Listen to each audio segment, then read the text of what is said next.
मैं समझता हूं तहव्वुर राना का भारत में लाना एक बहुत बड़ी उपलब्धि है भारत सरकार की, भारत की एजेंसियों की। बहुत सारी कड़ियां हैं जिनको जोड़ना जरूरी है। वो इन्वेस्टिगेशन इसकी पूछताछ से कंप्लीट होगी। इसको कौन हैंडल करता था आईएसआई से, इसमें उसका हाफिज सईद का रोल क्या था। इससे बहुत सारे पोल खुलेंगे जो पाकिस्तान की डीप स्टेट ने, आईएसआई ने ये सारा कांड किया। उसके लिए इन सब लोगों को अकाउंटेबल बनाना बहुत जरूरी है। भारत ने एक क्लियर मैसेज दिया है, आप दुनिया के किसी कोने में भी छुप के रहिए, भारत आपको गले से पकड़ के लाएगा। ये जो सारा जो इसमें गैप है इन्वेस्टिगेशन में, वो पूरे होंगे और पाकिस्तान पूरी तरह नंगा होगा। मैं समझता हूं तहव्वुर राना का भारत में लाना एक बहुत बड़ी उपलब्धि है भारत सरकार की, भारत की एजेंसियों की। पिछले 17 साल से कोशिश हो रही थी। ये अटैक 26/11 का 2008 में हुआ था और आज 2025 है। तो आप जानते हैं कितना मुश्किल होता है दूसरे देश से किसी को पकड़ कर लाना। और इसमें इसको जो इसने कंस्पिरेसी में हिस्सा लिया डेविड कोलमैन हेडली के साथ, जो पाकिस्तान की डीप स्टेट आईएसआई ने इस के थ्रू यहाँ सारा जो कांड किया, उसमें 165 लोग मारे गए थे। तो उसके लिए इसका अकाउंटेबल बनाना बहुत जरूरी है और बहुत सारी कड़ियां हैं जिनको जोड़ना जरूरी है। वो इन्वेस्टिगेशन इसकी पूछताछ से कंप्लीट होगी। इसको कौन हैंडल करता था आईएसआई से, इसमें उसका हाफिज सईद का रोल क्या था, नकवी का रोल क्या था, और ये जो इसको फाइनेंस कौन करता था।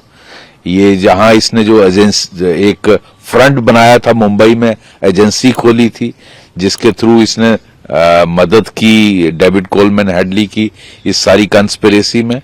तो इससे बहुत सारे पोल खुलेंगे जो पाकिस्तान की डीप स्टेट ने, आईएसआई ने ये सारा कांड किया। उसके लिए इन सब लोगों को अकाउंटेबल बनाना बहुत जरूरी है। पाकिस्तान आर्मी के दो मेजर इसमें जो डेविड कोलमैन हेडली ने बताया है, जो इनको हैंडल कर रहे थे, क्या वो बिना आईएसआई चीफ के काम कर रहे थे उसकी मर्जी के बगैर, और क्या वहां की आईएसआई बिना वहां की आर्मी चीफ के बगैर ये सारा कांड कर सकती है, इतना बड़ा अटैक। तो मैं समझता हूं वक्त आ गया है। इनको भारत ने एक क्लियर मैसेज दिया है, आप दुनिया के किसी कोने में भी छुप के रहिए, भारत आपको गले से पकड़ के लाएगा और आपको आपके जुर्मों के लिए अकाउंटेबल बनाएगा। तो ये बहुत बड़ी उपलब्धि है, एक लैंडमार्क अचीवमेंट है गवर्नमेंट की, और उन लोगों के परिवारों को इंसाफ मिलना बहुत जरूरी है। इसलिए ये मैं समझता हूं एक बहुत बड़ी डेवलपमेंट है। तो अभी से सर लोगों में ये डिमांड हो रही है कि इसको सख्त से सख्त सजा मिलनी चाहिए, क्योंकि जिस तरह का अटैक यहाँ पे हुआ।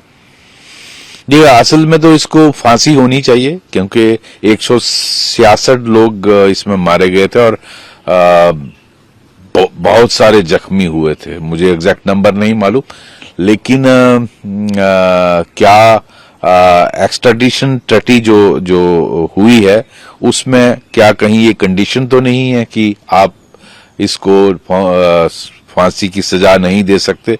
वो मुझे मालूम नहीं उसमें क्या कंडीशंस हैं। जनरली ऐसी कंडीशंस रखी जाती हैं, लेकिन ये सारे सबूत इसके खिलाफ इसकी इंटेरोगेशन से जो निकलेंगे वो इसके खिलाफ पेश किए जाएंगे अदालत में। उसके बाद अदालत डिसाइड करेगी कि क्या सजा दी जाएगी। पाकिस्तान कितना इससे एक्सपोज होगा इंटरनेशनली अगर देखेंगे, क्योंकि अब जिस तरह से देखो पाकिस्तान जो है ये सारा कांड तो पाकिस्तान की डीप स्टेट ने किया, और हालांकि वो कहते हैं कि ये नॉन स्टेट एक्टर्स हैं, जनरली पाकिस्तान ओन नहीं करता है, पूरी रियासत ही नॉन स्टेट एक्टर्स की है। वहां कौन है स्टेट एक्टर है? वहां का ISI chief non state actor है, वहां का army chief non state actor है, और उन दोनों की मर्जी के बगैर इतना बड़ा कांड भारत में नहीं हो सकता। मैं समझता हूं उन दोनों को अक्यूज्ड बनाना चाहिए। उस वक्त के पाकिस्तान आर्मी आईएसआई का चीफ और पाकिस्तान आर्मी का जो आर्मी चीफ था, उन दोनों को इसमें अक्यूज्ड बनाना चाहिए, हाफिज सईद के साथ साथ, और क्या नाम था उसका, जकीर रहमान, उन सब के साथ, और जो लोग इसमें इन्वॉल्व थे। इतना बड़ा मैन स्लाटर किया, इसकी कोई तो अकाउंटेबिलिटी होनी चाहिए। और भारत ये फिक्स करेगा कि इसको क्या सजा होगी हमारी अदालत में, जब इसके जो भी सबूत इकट्ठे हुए वो पेश किए जाएंगे, जज साहब इसमें फैसला करेंगे। पाकिस्तान तो अभी से डर गया है कि उनकी अब पोल खुलने वाली है। वो कह रहे हैं ये तो कनाडा का रहने वाला है, जहां का भी रहने वाला हो, लेकिन हम जानते हैं जो लॉन्ग टर्म पाकिस्तान आईएसआई के टेरर मॉड्यूल्स होते हैं, मैं जम्मू कश्मीर में इतने साल रहा हूं, वो बहुत सारों को पैसा लगाकर ऐसा फ्रंट बनाते हैं कि एजेंसी खोल लो, रेडी लगा लो, सर्विलेंस करो। ये सारा इसको डिफेंड करने के लिए $3 मिलियन खर्च किए गए हैं यूएसए में, एक रिपोर्ट्स के मुताबिक। वो पैसा कहां से आया? वो पाकिस्तान की एजेंसी खर्च करती है।